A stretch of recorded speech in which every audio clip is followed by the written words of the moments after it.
Ertugrul गाजी 13वीं सदी के Anatolia तुर्की की तारीख से माखूज एक अजीम शान दास्तान है।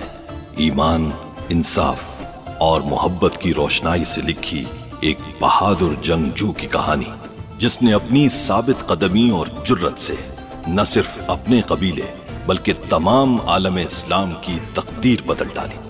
ओवोस तुर्कों के खाना बदोश काई कबीले को एक ऐसे वतन की तलाश थी जहां उनकी नस्लें परवान चढ़ सके।